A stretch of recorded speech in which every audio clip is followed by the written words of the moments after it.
Hello दोस्तों, तो हाजिर हूँ मैं आप लोगों के लिए आपकी फेवरेट एक्ट्रेस की एक और मजेदार सी सीरीज के साथ। तो चलो जल्दी जल्दी से बढ़ते हैं इस सीरीज के फर्स्ट एपिसोड की तरफ। एपिसोड की शुरुआत में हम शिची को देखते हैं जो कि एक बहुत बड़े रेस्टोरेंट में क्लीनर का काम करती थी। आज उसे उसके फर्स्ट मंथ की सैलरी मिली जो कि सिर्फ 1000 युआन थी। तभी उसके सामने से मैनेजर वोंग गुजर रहा था तो फौरन से उसके पास जाकर उसे रोकते हुए बोली कि मैनेजर वोंग, मुझे मेरी सैलरी गलत मिली है, ये सिर्फ 1000 युआन है। जबकि मैनेजर वोंग उसे बहुत बुरी तरह से ट्रीट करते हुए कहता है कि यहाँ पर मुसीबतें बनाना बंद करो, अब हटो मेरे रास्ते से, और उसे धक्का देते हुए वहाँ से चला गया। इससे पहले कि वो मैनेजर वोंग के पीछे जाती तभी उसे उसके डैड की कॉल आ गई जो कि इसी होटल में एक छोटा सा सिक्योरिटी गार्ड था। वो कहते हैं कि शिची, तुम्हारे लिए एक खुशखबरी है, मैंने बहुत वेल्थी फैमिली में शादी कर ली, तुम जल्दी जल्दी से अपना सामान पैक करो, मैं तुम्हें रिसीव करने के लिए आ रहा हूँ। शिची तो वैसे भी परेशान थी, उनकी ये बात सुनकर कहने लगी कि ए ऊपर वाले, क्या करूँ मैं अपने डैड का जो दिन दिहाड़ी भी सपने देखते रहते हैं। देखो बाबा, आप यहाँ पर सिक्योरिटी गार्ड हैं, खड़े होकर अपनी ड्यूटी दे और प्लीज ख्वाब देखना बंद करे। जो कहकर वो कॉल काटते हुए चली गई। जबकि इधर डैड सोच रहे थे कि ये लड़की भी ना कभी भी इसे मेरी बातों का यकीन नहीं आएगा। तभी उनके पास उनकी नई वाइफ जो कि इसी रेस्टोरेंट की सीईओ और बहुत वेल्थी फैमिली से थी, इनके पास आ जाती है। सभी गार्ड्स इनको शादी कर लेने पर मुबारकबाद कह रहे थे, जबकि वो सीईओ कहने लगी कि अब हम दोनों की शादी हो चुकी तो तुम्हारी बेटी अब से मेरी बेटी है, आप जल्दी जल्दी से चेंज कर लो तो फिर हम दोनों मिलकर अपनी बेटी को रिसीव करने के लिए जाएंगे। जबकि दूसरी तरफ बेचारी शिची वो मैनेजर वोंग से अपनी सैलरी डिस्कस करने के लिए आई थी कि जब मैंने ये कंपनी ज्वाइन की तब मुझे मेरी बेसिक सैलरी 3000 युआन बताई गई थी, जबकि अब मुझे सिर्फ 1000 युआन मिला है, ऐसा कैसे हो सकता है। इस पर मैनेजर वोंग बोला कि अच्छा ठीक है, मैं तुम्हें एक बार अच्छे से समझा देता हूँ और बार बार फिर मेरे पास मुंह उठाकर मत चली आना। तुम्हारी बेसिक सैलरी 3000 युआन थी ना, तुम्हारी हाफ सैलरी हमने सिक्योरिटी के तौर पर अपने पास रख ली और जो बाकी की हाफ सैलरी बची है यानी कि 1500 युआन, उसमें भी तुम ये देखो कि तुम इस महीने 5 बार जॉब पर लेट आई हो। अब लेट आने के भी तो तुम्हारे चार्जेस कटेंगे ना, और फिर एक बार तुम जल्दी भी चली गई थी। शिची बेचारी काफी परेशान हो गई। वो कहने लगी कि नहीं, ऐसी बात नहीं है, मैं तो कभी लेट हुई ही नहीं, बल्कि होटल की घड़ी खराब थी और जहाँ तक जल्दी जाने की बात है तो मैं एक कस्टमर को उसका सामान देने के लिए गई थी जो कि होटल रूम में रह गया था। अगर आपको यकीन नहीं आ रहा तो ये देखो, मैंने ग्रुप में भी आपको मैसेज कर दिया था। मैनेजर वोंग तो मानने के लिए तैयार ही नहीं थे। वो कहते हैं कि मैं सारा रिकॉर्ड इस बुक में देखता हूँ, अब जब तुम जल्दी गई थी तो मुझे भी तुम्हारी सैलरी काटनी ही होगी, अब कुछ भी नहीं हो सकता। और हाँ, मुझे याद आया कि इस महीने 2 कस्टमर्स ने हमारे रूम की बुकिंग को कैंसिल करवा दिया था। उन रूम्स की सफाई तुमने की थी ना, जरूर तुमने कोई गड़बड़ की होगी। देखा, तुम्हारी वजह से हमारे होटल का कितना बड़ा नुकसान हुआ है और तुम इतनी सेल्फिश हो कि सिर्फ अपनी सैलरी के बारे में सोच रही थी। शिची बोली, मगर मेरी जिम्मेदारी तो सिर्फ इनिशियल सफाई करना है ना, अब कोई भी कस्टमर रूम में आता है या नहीं ये मेरी जिम्मेदारी तो नहीं। मगर मैनेजर वांग कहने लगे कि ये तुम्हारी ही जिम्मेदारी है, अगर रूम की सफाई अच्छे से नहीं होगी तो फिर कौन आना चाहेगा, इसलिए भी मुझे फाइन तुम्हारी सैलरी से डिडक्ट करना पड़ा और मिल मिला के 1000 युआन ही बचा है, और तुम्हें क्या चाहिए। शिची बहुत ज्यादा परेशान हो गई थी, कहने लगी कि आप मेरी सैलरी से इस तरह कैसे कटिंग कर सकते हैं, इवन के मेरे घर का रेंट भी 1500 युआन है, फिर मुझे कुछ खाना पीना भी तो होगा, भला 1000 युआन से मेरा गुजारा कैसे होगा। लेकिन मैनेजर वोंग कहने लगे कि ये सब कुछ तुम मुझे क्या बता रही हो, भला इसे मेरा क्या लेना देना कि तुम कैसे मैनेज करती हो। और देखो मिस शिची, हमारे पास लोगों की कमी नहीं है, अगर तुम्हें ये जॉब नहीं करनी तो मत करो, चली जाओ, तुम्हारे जाते ही कोई और आ जाएगा। ये बात सुनकर शिची की आंखों में आंसू आ गए थे क्योंकि वो अपनी जॉब को खोना भी नहीं चाहती। उधर मैनेजर वोंग कह रहे थे कि अब मेरे साथ ज्यादा बहस मत करो, वैसे भी मुझे चेयरमैन की शादी की तैयारी करवानी है और जल्दी ही मेरी प्रमोशन भी हो जाएगी, मैं डायरेक्टर बन जाऊंगा। अब यहाँ खड़े खड़े मेरा मुंह क्या देख रही हो, जाओ यहाँ से। शिची बहुत ज्यादा डिसहर्ट हो चुकी थी। बाहर आकर वो ऊंची आवाज में चिल्लाते हुए कहने लगी कि ए ऊपर वाले, क्या तुझे मैं नजर नहीं आ रही, अगर ऐसा ही सब कुछ चलता रहा मैं तो भूख से मर जाऊंगी।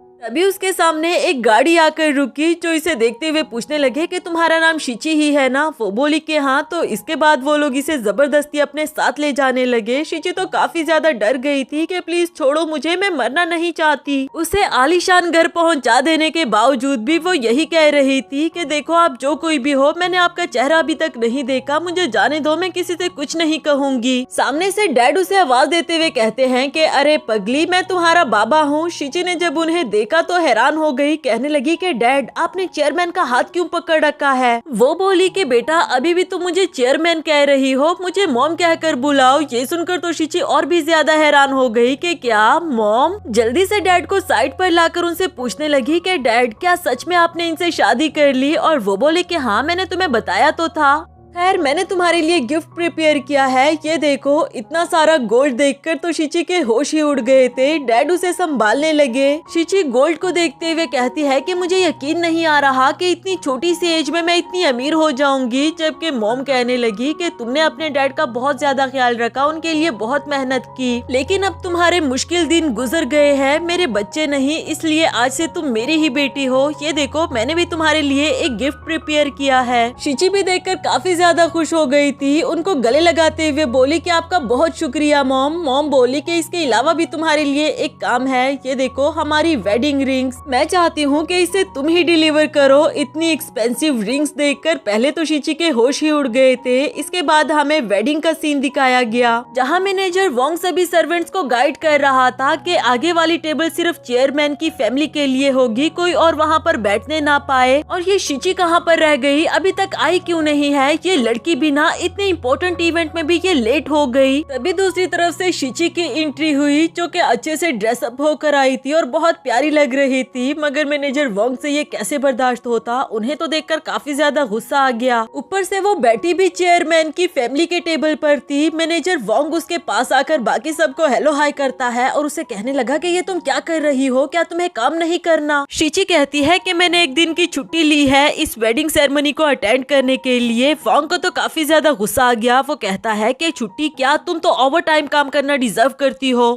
मगर अब शिची भी उसे कहाँ डरने वाली थी। वो कहती है कि अगर ऐसी बात है तो फिर मैं अभी के अभी जॉब से रिजाइन दे रही हूँ। चलो वो मेरे पैसे वापस करो जो तुमने सिक्योरिटी के तौर पर अपने पास रखे थे। मैनेजर वोंग को तो और भी ज्यादा गुस्सा आ गया। वो कहता है कि तुम कितनी डीठ हो, निकलो यहाँ से, इससे पहले कि यहाँ पर तमाशा बन जाए। मगर शिची जाने के लिए भी राजी नहीं थी। वो कहती है कि क्या तुम्हें लगता है कि ये शादी मेरे बगैर हो पाएगी? अगर तो तुम्हें यकीन नहीं आ रहा तो फिर ये रिंग्स देख लो, भला रिंग्स के बगैर शादी कैसे होगी।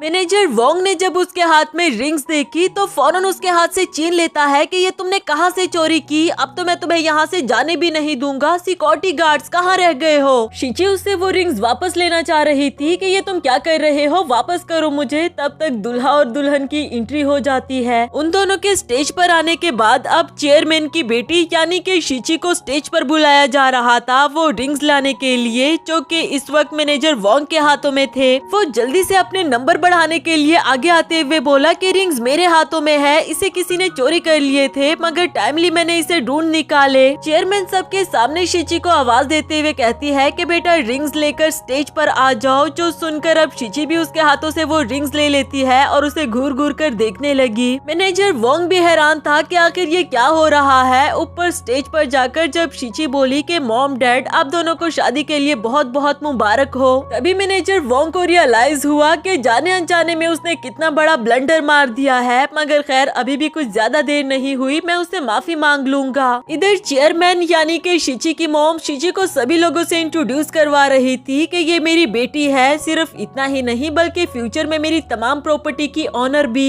अब तो मैनेजर वोंग के होश ही उड़ गए, क्योंकि पहले तो उसे कुछ उम्मीद की किरण नजर आ रही थी मगर अब वो भी टूट गई। इधर शिची भी काफी ज्यादा खुश थी और माइक अपने हाथ में लेते हुए कहती है कि मैनेजर वोंग तुम्हें क्या लगता है मैं तुम्हें बख्श दूंगी? अभी के अभी तुम्हें फायर किया जाता है। उसके साथ वही हुआ जो कि वो डिजर्व करता था। इसी के साथ हमारा फर्स्ट एपिसोड यहाँ पर खत्म हुआ। हेलो दोस्तों, तो बढ़ते हैं इस सीरीज के सेकंड एपिसोड की तरफ। एपिसोड के शुरुआत में हमें शिची को दिखाया जाता है जो कि अपनी मॉम के साथ आई थी। मॉम उसे कहती है कि गर्मी तो आज काफी हो रही है, मगर अभी भी हमें 30 बिल्डिंग से रेंट लेना होगा। तुम्हारा बहुत शुक्रिया कि तुम इतनी गर्मी में भी मेरे साथ काम करने के लिए आई हो। मगर शिची कहने लगी कि अरे मॉम, शुक्रिया की क्या बात, और वैसे भी ये मेरा फर्स्ट टाइम एक्सपीरियंस होगा लैंड लेडी होने का। मॉम ने उसे बिल्डिंग नंबर बताया, जिसके बाद शिची रेंट लेने के लिए चली गई। आफ्टर दैट जब वो बिल्डिंग में इंटर हुई तो कहने लगी कि सर, मैं आपका रेंट लेने के लिए आई हूँ। ओल्ड मैन ने पहले से ही रेंट तैयार रखा था। कहने लगा कि ये लो बेटा, 4500 युआन मेरा मंथली रेंट। शिची ने जब देखा कि वो इतने बूढ़े हैं, ऊपर से पैसे देते वक्त भी उनके हाथ कांप रहे थे, तो इसे उन पर रहम आ जाता है। पूछने लगी कि पैसे कमाना और इतने सारे पैसे रेंट के लिए जमा करना, ये आपके लिए आसान काम तो नहीं होगा। हाँ, लेकिन मैं आपकी एक मदद कर सकती हूँ। आपके टोटल रेंट अमाउंट से एक जीरो हटा देती हूँ, जिसके बाद 4500 युआन से वो 450 युआन बन गया। हाँ, लेकिन इसके बदले मैं जब भी आपके पास रेंट लेने के लिए आऊँ तो आपको मुझे फ्री की आइसक्रीम देनी होगी। क्या ये सौदा मंजूर है? ग्रैंडपा तो खुश हो गए थे। वो कहते हैं कि आपने तो मेरा काम ही आसान कर दिया। शिची बोली कि बस फिर डील हुई, हर महीने आप मुझे फ्री की आइसक्रीम देंगे। तब तक उसका एक्स बॉयफ्रेंड लियो भी आ पहुंचा था, जो कहने लगा कि शिची, फ्री की आइसक्रीम के लिए तुम इस बूढ़े से आदमी को ब्लैकमेल कर रही हो। बहुत अच्छा फैसला किया था मैंने जो तुमसे ब्रेकअप कर लिया। देखो मेरी गर्लफ्रेंड शिन को तुमसे ज्यादा वाइट, ज्यादा प्यारी और रिच है। जब से ये मेरी किस्मत में आई है, मेरी किस्मत का सितारा तो चमकने लग गया, और तुम गरीब के गरीब ही रहना। शिन बोली कि अरे छोड़ो भी, एक तो वो पहले से ही गरीब है, ऊपर से तुम उसके जख्मों पर नमक छिड़क रहे हो। चलो भी चलते हैं यहाँ से। शिची इन दोनों के मुंह पर स्प्रे कर देती है। कहने लगी कि क्या तुम दोनों मेरे सामने मच्छरों की तरह बस कर रहे हो? निकलो यहाँ से, इससे पहले कि मैं तुम लोगों को धक्के मारकर निकालूं। लियो को उसका ये बिहेवियर बिल्कुल भी अच्छा नहीं लगा। वो कहता है कि कहने को तो तुम एक गार्ड की बेटी हो, मगर अपना एटीट्यूड तो देखो। मुझे तो तुम्हारे लिए बुरा लग रहा है कि जो तुम्हारी फैमिली कंडीशन है, कोई भी लड़का तुम्हारे साथ रिलेशनशिप में नहीं आना चाहेगा। शिची को भी उसकी ये बात सुनकर गुस्सा आ गया था। वो कहती है कि जाते हो तुम लोग या दोबारा से स्प्रे करूं। और जहाँ तक रिलेशनशिप की बात है, तो मैं तुमसे पहले ही अपना बॉयफ्रेंड ढूंढ चुकी थी। वो तुमसे ज्यादा हैंडसम और ज्यादा रिच है। लियो कहने लगा कि ओह अच्छा, अगर ऐसी बात है तो कल हमारी कंपनी ऑफिशियली लिस्टेड होने वाली है। अगर तुम में इतनी हिम्मत है तो तुम भी उस सेरेमनी में अपने उस रिच बॉयफ्रेंड को लेकर जरूर आना। जरा मैं भी तो देखूं कौन है वो रिच जो तुमसे रिलेशनशिप में आ गया। ये कहने के बाद वो अपनी गर्लफ्रेंड को लेकर वहाँ से चला गया, जबकि इधर शिची सोच रही थी कि ओ गॉड, इतनी बड़ी बात कह दी कि मेरा बॉयफ्रेंड बहुत हैंडसम और रिच है। अब कहाँ से लेकर आऊँ ऐसा बॉयफ्रेंड? थोड़ी ही देर में उसके पास एक लड़का आया जिसने काफी गंदे कपड़े पहने हुए थे, और आते साथ ही उसकी आइसक्रीम को बाइट कर देता है, ये कहते हुए कि ये बहुत डिलीशियस लग रही है। शिची बोली कि अरे अरे, तुम कौन हो और ये क्या कर रहे हो? बदले में वो एक प्यारी सी स्माइल देता है। शिची ने जब उसकी स्माइल देखी तो वो समझ गई कि ये कोई पागल वागल लग रहा है। धीरे से कहने लगी, मगर पागलों को कैसे पता चलेगा कि कोई उनका फायदा उठाने की कोशिश कर रहा है। इसके बाद वो उसे अपने साथ सैलून में ले आई थी, और यहाँ रिसेप्शनिस्ट को बताती है कि जल्दी से इस लड़के का हेयर कट करके इसे अच्छे से तैयार कर दो। पैसों वैसों का कोई मसला नहीं, हाँ, मगर ये लड़का दिखने में बिल्कुल हैंडसम लगना चाहिए। समझ गई हो ना तुम? उस लड़के को भी रिसेप्शनिस्ट के साथ जाने के लिए कहा। इस लड़के का नाम अभी तक शिची को नहीं पता, पर इसे क्या लेना देना, फिलहाल के लिए इसे बॉयफ्रेंड मिल जाएगा। यही सोच सोच कर वो खुश होते हुए बैठ जाती है उसका वेट करने के लिए। थोड़ी ही देर में वो लड़का तैयार होकर वापस आ गया था, जो कि अब बहुत ज्यादा हैंडसम और बहुत प्यारा लग रहा था। शिची भी उसे एकदम से देखकर हैरान हो गई। कहने लगी कि अरे वाह, तुम तो इस कपड़ों में इंसान के बच्चे लगने लग गए हो, मगर अभी भी एक चीज की कमी है। मुझे तुम्हें कोई ना कोई आइडेंटिटी तो देनी ही होगी, क्योंकि तुम्हारा नाम तो मैं जानती तक नहीं। तभी उस लड़की की नजर सामने पड़ी हुई मैगजीन पर पड़ी, जिसमें शिहाई ग्रुप के प्रेसिडेंट मिस्टर जूटेंग के बारे में लिखा हुआ था। वो देखकर तो इसे एक झटका सा लगा, जैसे इसे कुछ याद आने वाला हो। फ्लैशबैक के सीन से हम देखते हैं कि वो प्रेसिडेंट जूटेंग कोई और नहीं बल्कि यही लड़का था, जो कि शायद अपनी मेमोरी खो चुका था। मगर अच्छी बात यह है कि अब उसे सब कुछ याद आ चुका। इसके बावजूद भी वो शिची को इस बारे में नहीं बताता। शिची ने उसे पूछा भी कि तुम ठीक हो ना? वो बोला कि हाँ, मैं बिल्कुल ठीक हूँ। तुम ही तो कह रही थी ना कि मुझे किसी आइडेंटिटी की जरूरत है। ये मैगजीन पर देखो, तुम्हें नहीं लगता कि मिस्टर जूटेंग की आइडेंटिटी ज्यादा बेटर रहेगी? शिची ने जब वो मैगजीन देखी तो वो खुश हो गई। कहने लगी कि हाँ, तुम बिल्कुल ठीक कह रहे हो। शिहाई ग्रुप का प्रेसिडेंट कभी भी सोशल मीडिया पर नहीं आया, ना ही किसी ने उसे देखा है। ये अच्छा ऑप्शन है कि हम उसके आइडेंटिटी का फायदा उठाए, इस तरह मैं उस लियो के बच्चे के सामने अच्छे से शो ऑफ भी कर सकूंगी। नेक्स्ट सीन सेरेमनी का दिखाया गया, जहाँ शिन लियो से कह रही थी कि बेबी मुझे नहीं लगता तुम्हारी वो एक्स गर्लफ्रेंड यहाँ अपने बॉयफ्रेंड को लेकर आएगी। लियो बोला कि उसकी तो आदत है बस बड़ी बड़ी बातें करने का, भला कोई भी अमीर लड़का उसके साथ रिलेशनशिप में क्यों आना चाहेगा। तभी दूसरी तरफ से शिची और जूटेंग की एंट्री होती है, जो कि एक साथ काफी ज्यादा प्यारे लग रहे थे और यहाँ सेरेमनी के सभी लोग उनकी तारीफों पर तारीफें करने लगे। लियो और शिन से ये बात कैसे बर्दाश्त होती कि यहाँ के सब लोग उन दोनों की तारीफ करें। लियो पूछने लगा कि तुमने यहाँ पर आने की हिम्मत तो कर ली, अब जरा इंट्रोडक्शन भी करवाओ, ये तुम्हारे साथ है कौन।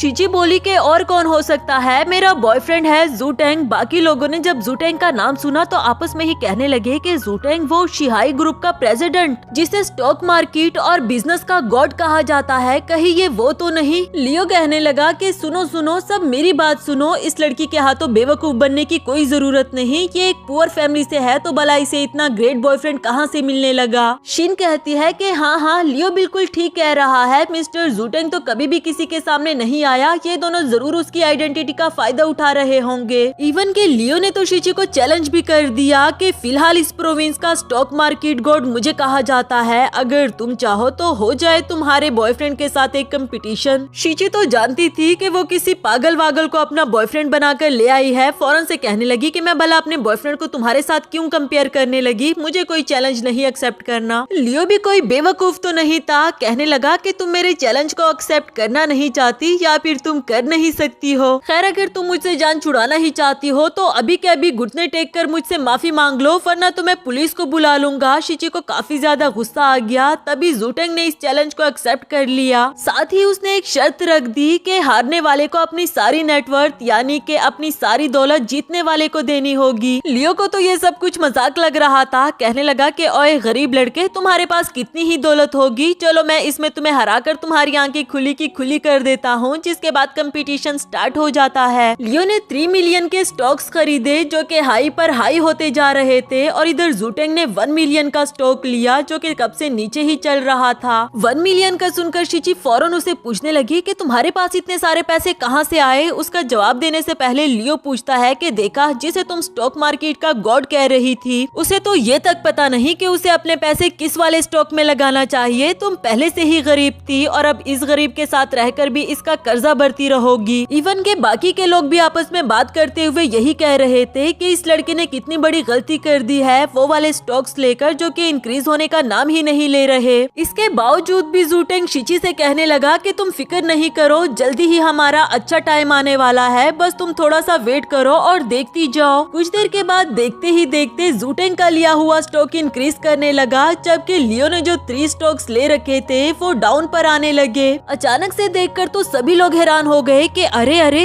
ये क्या हो गया, लियो के तीनों स्टॉक्स तो नीचे आ रहे हैं जबकि इस लड़के का लिया हुआ एक स्टॉक ऊपर ही चला गया। पर इस लड़के को कैसे पता था कि ये स्टॉक ऊपर जाएगा। इधर शिची भी देखकर हैरान थी और लियो के पांव तले तो जमीन ही निकल गई कि अचानक से बाजी कैसे पलट गई। शिची तो काफी ज्यादा खुश हो गई थी, वो कहती है कि देखो देखो तुम जीत गए हो, इवन के तुम्हें 50 मिलियन का प्रॉफिट भी हो गया। मगर ये बात शिन से बर्दाश्त नहीं हुई, वो कहती है कि ये सारा तो लक का काम है। और जहाँ तक शिहाई ग्रुप के प्रेसिडेंट मिस्टर जूटेंग की बात है तो हमारी कंपनी ने पिछले हफ्ते उनका इंटरव्यू लिया था, मेरे पास उसकी वीडियो है, मैं अभी सबको दिखाती हूँ, जिससे ये बात प्रूफ हो जाएगी कि शिची झूठ बोल रही है और किसी और लड़के को शिहाई ग्रुप का प्रेसिडेंट बनाकर यहाँ पर ले आई है। उसकी ये बात सुनकर तो शिची डर गई थी कि अब फाइनली उसकी असलियत सबके सामने आने वाली है। वो जूटेंग से कहने लगी कि खड़े क्या हो, चलो चलो जल्दी निकलो यहाँ से। जूटेंग कहीं भी नहीं जाता, वो वहीं पर खड़ा रहा क्योंकि वो जानता था कि वो रियल जूटेंग है। दूसरी तरफ से वो वीडियो भी स्टार्ट हो गई और फाइनली सब लोग देख लेते हैं कि असल में तो ये लड़का ही जूटेंग है। बेचारी शिची जो कि अभी तक उसे कोई बेवकूफ सा लड़का समझ रही थी, उसकी तो बोलती ही बंद हो गई। इवन के शिन भी देखकर हैरान हो जाती है और उसे रियलाइज हुआ कि जाने अनजाने में उसने कितना बड़ा ब्लंडर मार दिया। फौरन ही उसने लियो के साथ ब्रेकअप कर लिया, जो कि बेचारा उसकी मिन्नतें कर रहा था कि तुम मेरी गर्लफ्रेंड हो, तुम मुझे ऐसा धोखा नहीं दे सकती। जबकि शिन सुटेंग के पास आकर उसे कहती है कि मैंने यीजिंग बिल्डिंग में एक पूरा फ्लोर खरीदा है अपनी कंपनी बनाने के लिए। ये एक गरीब लड़की है, ये तुम्हें डिजर्व भी नहीं करती, तुम्हारा और मेरा मैच एक दूसरे के साथ परफेक्ट रहेगा। उसकी ये बात सुनकर शिची ने उसे कॉल की और कहती है कि यीजिंग बिल्डिंग में जो फ्लोर तुमने रेंट पर ले रखा था उसका रेंट 100% बढ़ चुका है, जिससे उसको पता चला कि उसकी लैंड लेडी कोई और नहीं बल्कि शिची ही है। शिची भी उसे चिढ़ाते हुए कहती है कि मेरे पास एक नहीं बल्कि कई सारी बिल्डिंग्स है। खैर शिन के साथ तो वही हुआ जो वो डिजर्व करती थी। इसी के साथ हमारा ये वाला एपिसोड भी खत्म हुआ।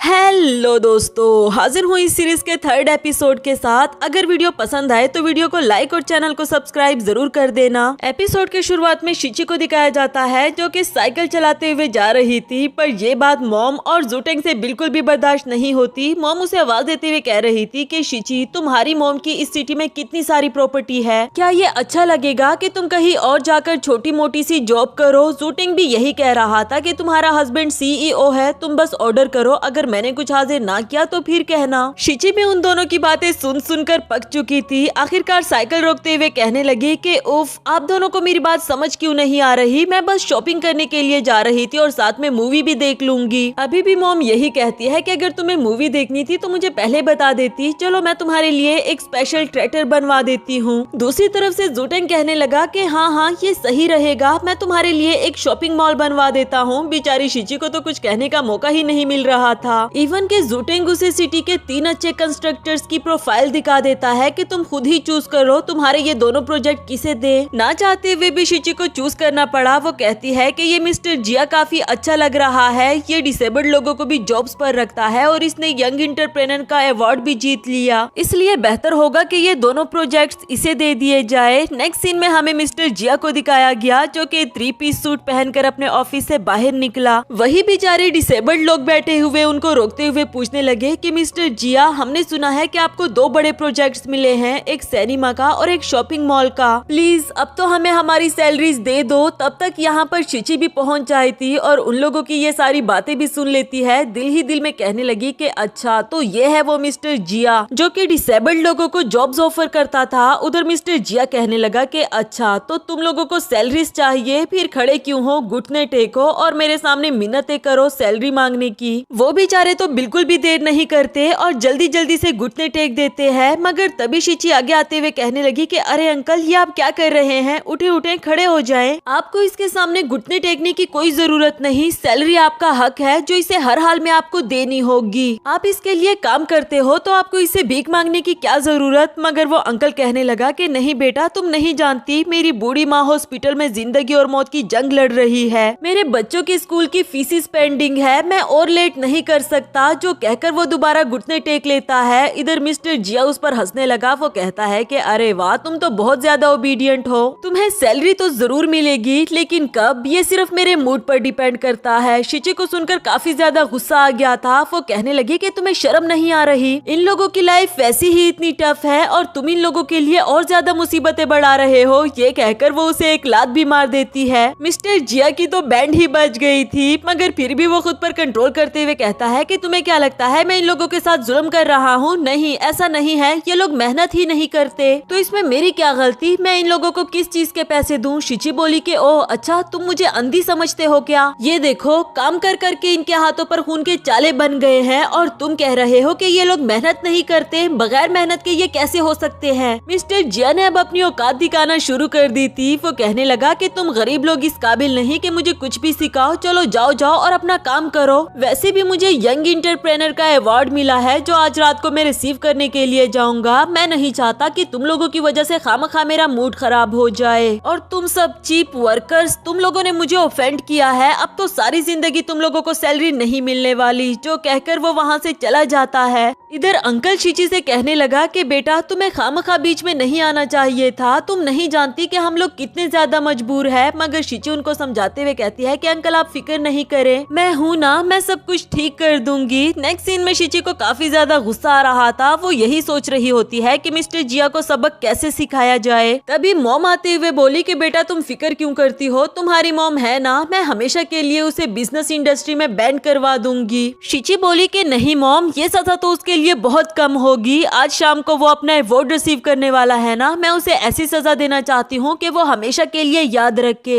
बाकी का काम मॉम ने शिची पर छोड़ दिया था, क्योंकि वो जानती थी कि उनकी बेटी कितनी समझदार है और ऐसे लोगों को तो वो कभी भी जाने नहीं देती। नेक्स्ट सीन हमें अवार्ड सेरेमनी का दिखाया गया, जहाँ यंग एंटरप्रेन्योर के अवार्ड के लिए मिस्टर जिया को नॉमिनेट किया गया था। वो भी काफी खुश होकर अपना अवार्ड लेने के लिए आ ही रहा था। तभी दूसरी तरफ से शिची उन सभी अंकल्स के साथ आते हुए कहती है कि रुक जाओ, इतनी भी क्या जल्दी है। वो अंकल्स भी यही कह रहे थे कि हमें इंसाफ चाहिए, हमें हमारी सैलरीज वापस करो। ये सुनकर वहाँ बैठे हुए लोग भी आपस में ही बातें करते हुए कहने लगे कि इंसाफ, कैसा इंसाफ, ये कौन लोग हैं और यहाँ क्या करने आए हैं। मिस्टर जिया भी समझ चुका था कि आज उसके साथ क्या होने वाला है। वो जल्दी जल्दी से शिची के सामने आते हुए कहने लगा कि तुम यहाँ पर क्या कर रही हो। शिची बोली कि तुम्हें सुनाई नहीं दिया, हम इंसाफ लेने के लिए आए हैं। तो वो कहता है कि समझ गया, तुम लोगों को पैसे चाहिए ना, देता हूँ पैसे, लेकिन इसके बाद यहाँ से दफा हो जाना। आज मुझे अवार्ड मिलने वाला है और तुम लोग इसे डिले कर रहे हो। तुम लोगों को कुछ अंदाजा भी है कि ये कितना इम्पोर्टेंट है मेरे लिए। ये लो पैसे और अब यहाँ से दफा भी हो जाओ। शिची ने उसके हाथ से पैसे तो ले लिए, मगर अब वो इतनी आसानी से यहाँ से जाने वाली नहीं थी। सारे पैसे उसने ऊपर की तरफ फेंक दिए, ये कहते हुए कि कुछ काम ना इंसान को वक्त से पहले ही कर लेने चाहिए, मगर अफसोस कि अब तुम्हारा वक्त गुजर चुका, अब हमारा वक्त है। और वैसे भी आज हम यहाँ पर सिर्फ पैसे लेने के लिए नहीं आए, बल्कि कुछ और करने के लिए आए हैं। जो कहते साथ ही वो स्टेज पर चली गई। यहाँ बैठे हुए लोग भी आपस में ही बातें करते हुए कह रहे थे कि क्या ये लड़की सच कह रही है, क्या मिस्टर जिया ने वाकई में ही इन बेचारे डिसेबल्ड लोगों की सैलरीज रोक रखी थी। उधर शिची बताने लगी कि मिस्टर जिया की कंपनी सिर्फ ये प्रिटेंड करती थी कि वो डिसेबल्ड लोगों का ख्याल रखते हैं, उन्हें जॉब्स पर रखते हैं, मगर असल में ऐसा कुछ भी नहीं। ये लोग डिसेबल्ड को सिर्फ इसलिए जॉब पर रख रहे हैं ताकि बात बात पर इनकी सैलरीज काट सके, और इनको कई महीनों की सैलरीज भी नहीं दी गई। एसोसिएट कमेटी मेंबर को वो इस बात का सबूत पकड़ा देती है। इधर लोग भी आपस में मिस्टर जिया को बुरा भला कहने लगे कि ये इतना बुरा इंसान है, फिर भी इसे अवार्ड के लिए नॉमिनेट किया गया। इस जैसे लोगों को तो इस दुनिया में होना भी नहीं चाहिए, जिसे डिसेबल्ड लोगों पर भी तरस नहीं आता। मिस्टर जिया ने जब देखा कि मामला हाथ से निकल चुका है, तो वो वहाँ से फरार होने की कोशिश कर रहा था, मगर उन सभी अंकल्स ने इसे रोक लिया, ये कहते हुए कि तुम कहाँ जा रहे हो, जब तक हमें हमारी सैलरीज नहीं दे देते तुम यहाँ से कहीं नहीं जा सकते। अब मिस्टर जिया भी वही अपनी जगह पर रुक खड़ा हुआ। शिची बोली कि इसकी हिम्मत तो देखो, सबके सामने भागने की कोशिश कर रहा था और इतना सब कुछ कर लेने के बावजूद भी ये यहाँ पर अवार्ड लेने के लिए आ गया, कितना बेशर्म इंसान है। बाकी के लोग भी उसे बुरा भला कह रहे थे। इंटरप्रेन्योर एसोसिएशन कमेटी के मेंबर ने भी उसे अपनी कमेटी से निकाल बाहर किया। मिस्टर जिया ने भी इन लोगों की बातें बहुत सुन ली थी। आखिरकार वो तंग आकर कहने लगा कि चुप करो तुम सब लोग, और ये पिक्चर्स क्यों ले रहे हो, पिक्चर लेना बंद करो।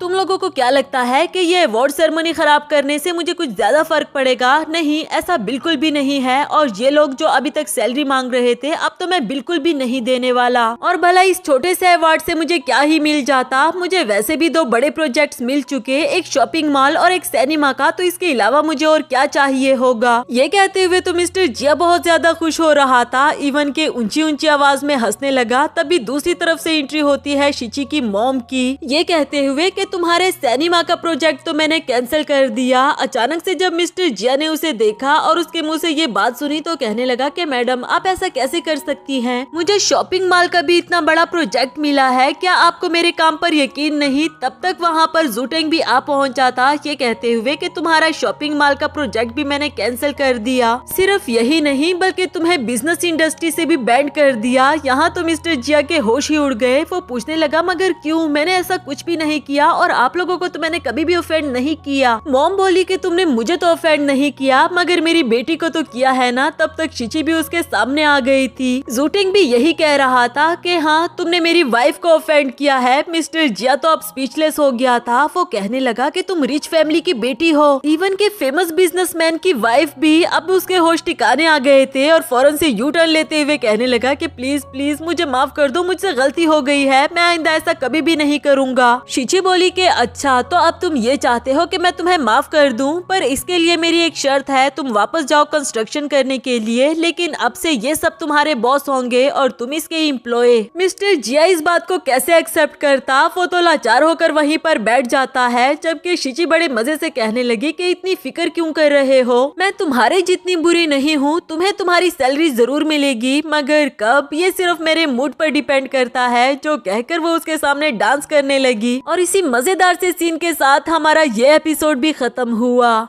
हेलो दोस्तों, तो बढ़ते हैं इस सीरीज के 4th एपिसोड की तरफ। अगर वीडियो पसंद आए तो वीडियो को लाइक और चैनल को सब्सक्राइब जरूर कर देना। एपिसोड के शुरुआत में शिची को अपने डैड के साथ गेम खेलते हुए दिखाया जाता है। वो मजे मजे से वेटर को आवाज देते हुए कह रही थी कि बॉस जल्दी जल्दी से मेरे लिए एक इंस्टेंट नूडल ले आओ। डैड भी उसके साथ बिल्कुल बच्चे बन गए थे। वो भी वेटर को आवाज देते हुए कहते हैं कि हाँ, एक नूडल का बाउल मेरे लिए भी ले आना। तभी एंट्री हुई चेयरमैन यानी कि लुवेन की मॉम की, जो कि वेटर को रोक देती है कि कुछ भी लाने की जरूरत नहीं। डैड तो उसे देखकर काफी ज्यादा डर गए थे, इवन कि उनकी तो सांसें तक रुक गई। जबकि शिची तो अपने मजों में थी क्योंकि अभी तक उसने मॉम को देखा नहीं था। डैड भी उसे होश में लाते हुए कहते हैं कि शिची तुम्हारी मॉम आ चुकी है। उनको देखकर तो शिची की भी बोलती बंद हो गई। मॉम बोली कि तुम दोनों यहाँ मजे से गेम खेलकर अपना टाइम वेस्ट कर रहे हो, इतना बड़ा बिजनेस है हमारा, कौन संभालेगा उसे, क्या मैं अकेले सब कुछ मैनेज कर सकती हूँ। शिची बोली कि मॉम वो सब तो ठीक है, मगर मैं सिर्फ एक छोटी सी एम्प्लॉय बनना चाहती हूँ, इससे बढ़कर और कुछ भी नहीं। जो सुनकर मॉम कहने लगी कि अच्छा ठीक है, फिर तो मुझे तुम्हारे डैड को ही भेजना होगा कंपनी को संभालने के लिए। तो मिस्टर जियानफू, आज से आप कंपनी के सबसे बड़े शेयर होल्डर होंगे। उन बेचारे के तो सुनकर होश उड़ गए। जबकि शिची कहने लगी कि अरे वाह डैड, घबराने की जरूरत नहीं, वैसे भी आप 50 इयर्स के हो चुके हैं और ये सही टाइम है एक कंपनी को संभालने का। तो कल हम दोनों ऑफिस में साथ जाएंगे। नेक्स्ट सीन में शिची को दिखाया गया, जो सबको हेलो हाय करते हुए कह रही थी कि मेरा नाम जियान शिची है और आज मेरा पहला दिन है इस ऑफिस में। तभी एक लड़की जिया उसे पुश करते हुए बोली कि तुमने तो मुझे डरा ही दिया था, तुम्हें क्या लगता है कि हम यहाँ पर खड़े होकर तुम्हारा वेट कर रहे थे, भला एक इंटर्नी की इतनी औकात, बल्कि हम इस कंपनी के सबसे बड़े शेयर होल्डर का वेट कर रहे हैं। शिची को उस पर काफी ज्यादा गुस्सा आया, मगर तब तक कंपनी का शेयर होल्डर भी आ पहुंचा था, जो कि मिस्टर जियानफू ही होता है। वो इन सभी लोगों की अटेंशन लेकर अपना इंट्रोडक्शन करवाते हैं और बता रहे थे कि आज से मैं इस कंपनी का इंचार्ज हूँ। आई होप कि हम सभी लोगों का साथ में टाइम अच्छे से गुजरेगा। उनके जाने के बाद जिया कहने लगी कि ओ माय गॉड, मिस्टर जियानफू तो कितने हैंडसम है। शिची तो सुनकर हैरान हो गई और पूछने लगी कि बहन तुम्हारी आंखें ठीक तो है ना, तुम किसको हैंडसम कह रही हो। जिस पर जिया बोली कि तुम जैसे पेंडू लोगों को क्या पता, अमीर लड़के जिस भी एज में हो वो हमेशा हैंडसम ही लगते हैं। इस पर तो शिची ने कोई भी जवाब नहीं दिया और वहाँ से चली गई। नेक्स्ट सीन में जिया मिस्टर जियानफू से फ्लर्ट करने के लिए पहुंच आई थी। उनके पास आते हुए बोली कि मिस्टर जियानफू देखिए, मैं आपके लिए कावा बना कर लाई हूँ, वो भी इतना फिट वाला, एक बार ही पी लेने से आपकी नींद उड़ जाएगी और आप सारी रात में आपकी हेल्प जरूर करूंगी। और आपको खुद को बूढ़ा नहीं कहना चाहिए, अभी तो आप इतने जवान लगते हैं। ये कहकर वो शर्माते हुए चली गई। मिस्टर जियानफू भी सोच रहा था कि आखिर इस लड़की को क्या हो गया। नेक्स्ट सीन में जिया वो फाइल उठाकर शिची के पास ले आई और उसे ये रिपोर्ट तैयार करने के लिए कहती है। जो सुनकर शिची कहने लगी कि भला मैं तुम्हारे हिस्से का काम क्यों करूं, और अगर मैं तुम्हारा काम कर लूं तो तुम क्या करोगी। जिया बोली ऑफ कोर्स मैं मिस्टर जियानफू के साथ डेट पर जा रही हूं। ये सुनकर तो शिची हैरान हो गई और कहने लगी कि ओ बहन, ये हमारा ऑफिस है, कोई डेटिंग कॉर्नर नहीं, जल्दी से अपना ब्रेन वॉश करके अपने काम पर लग जाओ। तभी शिची को उसके डैड के मैसेजेस आ जाते हैं कि शिची मैं तुम्हें कुछ पॉकेट मनी देना चाहता हूँ। इधर जिया की नजर भी उन मैसेजेस पर पड़ जाती है। कहने लगी कि ये तो मिस्टर जियानफू की प्रोफाइल है ना, तुमने ऑलरेडी ही इनको गॉडफादर का नाम भी दे दिया। कितनी तेज निकली तुम तो, मुझे हिदायत करती रहती हो कि किसी को भी मटेरियलिस्टिक नहीं होना चाहिए, और खुद देखो मिस्टर जियानफू के साथ चक्कर चला रही हो, वो भी चोरी चुपे। शिची बोली कि पागल हो गई हो क्या, जरा हम दोनों को गौर से देखो, क्या हम दोनों में कुछ भी सेम नहीं लगता। जिया गौर से देखने के बाद कहने लगी कि अरे हाँ, तुम ये कहना चाह रही थी ना कि तुम दोनों कपल लगते हो, कितनी बेशर्म लड़की हो तुम। लेकिन ये मत समझना कि तुम जीत गई हो, क्योंकि विनर कौन है ये बात अभी तक फाइनलाइज नहीं हुई और हम भी देखते हैं कि किसकी सेड्यूसिंग एबिलिटीज ज्यादा अच्छी है। शिची समझ चुकी थी कि हिंट देने के बावजूद भी इसके मोटे दिमाग में कुछ नहीं घुसने वाला, इसलिए वो ये कहते हुए जाने लगी कि मेरे पास इतना फजूल का टाइम नहीं जो मैं तुम्हारे साथ वेस्ट करूं। बाहर आने के बाद शिची काफी ज्यादा खुश थी क्योंकि जूटेंग खड़ा उसका वेट कर रहा था। ये भागकर उससे हक करती है और ये वाला सारा सीन इधर जिया ने भी देख लिया था। वो कहने लगी कि अरे ये तो शिहाई ग्रुप का प्रेसिडेंट मिस्टर जूटेंग है ना, इसका मतलब तो ये हुआ कि शिची डबल गेम खेल रही है, मिस्टर जियानफू के साथ भी और जूटेंग के साथ भी।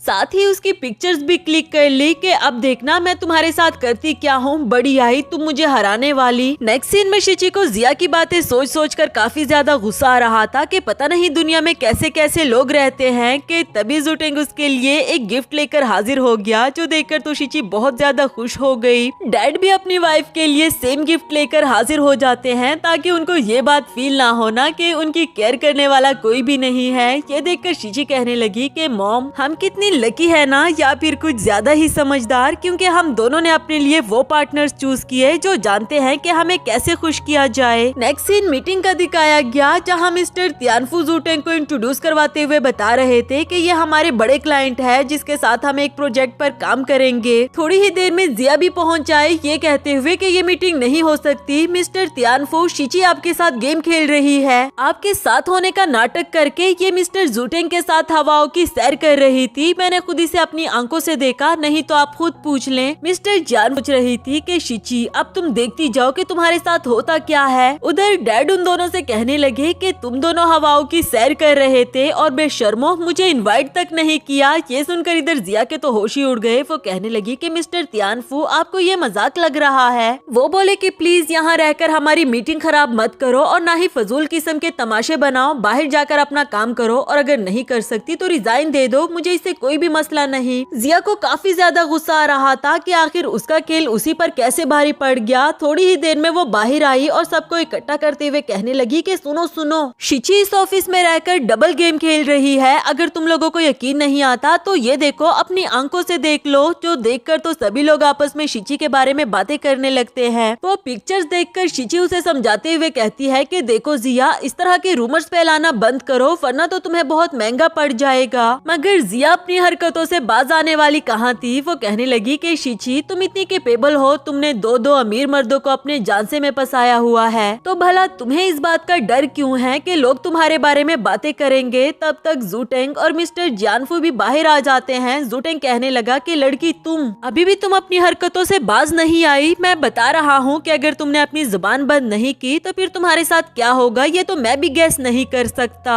इसके बावजूद भी जिया पर कोई असर नहीं हुआ। वो शिची से कहने लगी कि शिची, चाहे इस कंपनी का सबसे बड़ा शेयर होल्डर और सबसे बड़ा क्लाइंट भी तुम्हें प्रोटेक्ट कर रहे हैं, फिर भी मैं हक की बात करना नहीं छोड़ूंगी। मैं तुम्हारी कंप्लेन चेयरमैन से करूंगी क्योंकि इंसाफ मिलने में ज्यादा टाइम नहीं लगता। तब तक कंपनी की चेयरमैन भी पहुंच आई, ये पूछते हुए कि इतना शोर किसने मचा रखा है। जिया उनको देखकर खुश हो जाती है, कहने लगी कि शोर तो जरूर मैंने मचा रखा है, मगर इस शोर की वजह मैं नहीं बल्कि ये लड़की जियान शिची है। मॉम ने तो उसकी और कोई भी बात नहीं सुनी और डायरेक्टली उसे फायर कर देती है। जिया भी सुनकर हैरान हो गई, कहने लगी कि नहीं मैडम, आप गलत समझ रही है, ये सब कुछ तो इस शिची की वजह से हुआ। क्या आप जानती भी है कि ये आपके पीठ पीछे यहाँ ऑफिस में क्या कर रही है। अभी भी मोम उसकी कोई बात नहीं सुनती, कहने लगी कि तुम कुछ ज्यादा ही बड़ी नहीं बन रही हो, तुम्हारी हिम्मत कैसे हुई मेरी बेटी के बारे में इस तरह फजूल किस्म के रूमर्स फैलाने की। अब ये सुनकर तो जिया के होश ही उड़ गए थे, मगर शिची काफी ज्यादा खुश हो रही थी और कहने लगी कि चलो जरा मैं तुम्हें इनसे इंट्रोड्यूस करवाती हूँ। ये मेरी मॉम है, ये मेरे डैड और ये मेरे हैंडसम से हस्बैंड। हम चारों एक हैप्पी फैमिली है। तुम ही मेरे हिंट को नहीं समझ पाई थी तो इसमें मेरा क्या कसूर। बेचारी जिया तो अब कहती रही कि मुझे माफ कर दे, मैं गलत थी, मगर अब उसकी सुनने वाला कौन था। इसी के साथ हमारा ये वाला एपिसोड भी खत्म हुआ।